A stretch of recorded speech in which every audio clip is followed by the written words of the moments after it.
Phone करके bank fraud करने वालों ने अब एक ऐसा नया तरीका निकाल लिया है जिससे अब देश का कोई भी शख्स, आम हो या खास, वीआईपी हो या वीवीआईपी, अब देश में किसी का भी बैंक अकाउंट सेफ नहीं है। फोन करके फ्रॉड करने वालों का गढ़ माना जाने वाला जामताड़ा अब पूरे देश को अपने डिजिटल फ्रॉड की आंधी में उड़ा देने को तैयार है। तो तैयार हो जाइए जानने के लिए कि आखिर जामताड़ा में इन्होंने कौन सा ऐसा नया तरीका निकाल दिया है जिससे अब देश का कोई भी बैंक अकाउंट सुरक्षित नहीं है, ताकि आप अपने और अपने परिवार की मेहनत से कमाई हुई कमाई को सुरक्षित रख सके, क्योंकि क्या पता जामताड़ा गैंग का अगला टारगेट आप हो। ऑनलाइन बैंक फ्रॉड या फिशिंग अटैक की जब भी कोई घटना होती है तो उसका सबसे पहला तार जामताड़ा से जुड़ा होता है। रांची झारखंड से 250 किलोमीटर दूर एक जिला है जिसका नाम है जामताड़ा, और इस जिले में लंबे समय से ऑनलाइन फ्रॉडियों का एक गैंग चल रहा है जिसे कहा जाता है जामताड़ा गैंग। ये जिला इतना फेमस है कि इस पर एक वेब सीरीज भी बन चुकी है नेटफ्लिक्स पर, जो आप देख सकते हैं। आखिर क्यों है ये जिला इतना फेमस? क्योंकि ये वो जगह है जहां पर सबसे ज्यादा ऑनलाइन फ्रॉड और फिशिंग जैसी वारदातों को अंजाम दिया जाता है, या यूं कहें कि जामताड़ा ऑनलाइन चोरों की बस्ती है। आप जानते ही होंगे कि पिछले कई सालों से ऑनलाइन बैंक फ्रॉड की घटनाएं लगातार बढ़ती जा रही हैं, और इन सभी बैंक फ्रॉड्स के तार जामताड़ा से कहीं न कहीं जुड़े हुए पाए जा रहे हैं। ये लोग लोगों को फोन करके डराते थे कि उनका बैंक अकाउंट या एटीएम कार्ड बंद होने वाला है, और डर के मारे भोले भाले लोग इन्हें अपना एटीएम नंबर और सारी जानकारियां बता दिया करते थे, और चुटकियों में ये ऑनलाइन डकैत लोगों का बैंक अकाउंट साफ कर दिया करते थे। लेकिन जैसे जैसे ये घटनाएं बढ़ी, लोगों को इस फ्रॉड के बारे में पता चलने लगा, और अब उनका ये तरीका पुराना हो गया। लोग इस फ्रॉड के प्रति जागरूक हो गए, लेकिन अब इन जामताड़ा के चोरों ने नया तरीका खोज निकाला है जिसका नाम है ई सिम फिशिंग।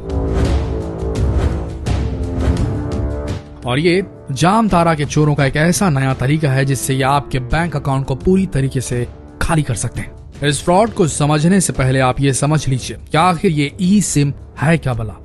दोस्तों, एक सिम होती है जिसे मोबाइल दुकान से खरीद कर अपने मोबाइल में लगाते हैं, इसे रियल सिम कहा जाता है। और एक दूसरे किस्म का सिम होता है जिसे ई सिम कहा जाता है, जो एक चिप की तरह होता है और ये फोन में पहले से ही इनबिल्ट होता है, लगा हुआ आता है। ये सिम पूरी तरीके से रीराइटेबल होता है, जिसका सीधा मतलब यह है कि आप एक फोन कॉल करके ही अपने ऑपरेटर को बदल सकते हैं। जैसे कि अगर आप जियो इस्तेमाल कर रहे हैं और अगर आपको एयरटेल की सर्विसेज चाहिए तो आप फोन कॉल के जरिए या एक ईमेल भेजकर अपने ऑपरेटर को तत्काल बदल सकते हैं। देखा जाए तो आज के समय में ज्यादातर मोबाइल्स, स्मार्ट वॉचेस ई सिम से लैस हैं, और अब आप समझ ही गए होंगे कि ई सिम नॉर्मल सिम से किस तरह अलग होता है। आइए अब जानते हैं कि ये ऑनलाइन डकैत किस तरीके से ई सिम के जरिए लोगों को चूना लगा रहे हैं। दोस्तों, इन साइबर क्रिमिनल्स का सबसे पहला टारगेट यही होता है कि वो किसी तरह से आपके मोबाइल नंबर को अपने पास ट्रांसफर कर ले, यानी कि सबसे पहले ये लोग आपका मोबाइल नंबर चुराते हैं। और इस काम को अंजाम देने के लिए इनका सबसे पहला स्टेप होता है कुछ फोन नंबर्स को तलाशना, जिसके लिए ये फोन डायरेक्टरी की मदद लेते हैं। उसके बाद ये कुछ मोबाइल नंबर्स को चुनते हैं और उन मोबाइल नंबर से सभी बैंक वेबसाइट में लॉगिन करने की कोशिश करते हैं। लॉगिन करने के वक्त अगर कोई भी मोबाइल नंबर ओटीपी मांगता है तो समझ लीजिए उन्हें उनका शिकार मिल गया। उसके बाद ये सबसे पहले अपने टारगेट को एक मैसेज भेजते हैं, और ये एक वार्निंग मैसेज होता है जिसमें लिखा होता है कि अब नॉर्मल सिम के बदले ई सिम अनिवार्य रूप से लगाया जा रहा है, और इसके लिए उन्हें केवाईसी करवाने की जरूरत है, नहीं तो आपका नॉर्मल सिम कुछ ही दिनों में बंद हो जाएगा।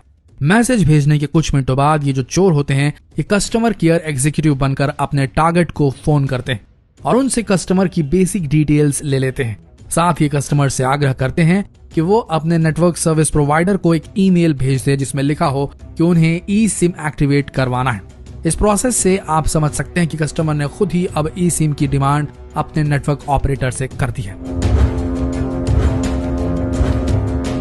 जब कस्टमर के ई सिम की प्रोसेसिंग का काम पूरा हो जाता है तब नेटवर्क सर्विस प्रोवाइडर कस्टमर को एक QR कोड ईमेल के जरिए भेजता है, और ये QR कोड साइबर क्रिमिनल्स किसी भी तरह से हासिल कर लेते हैं।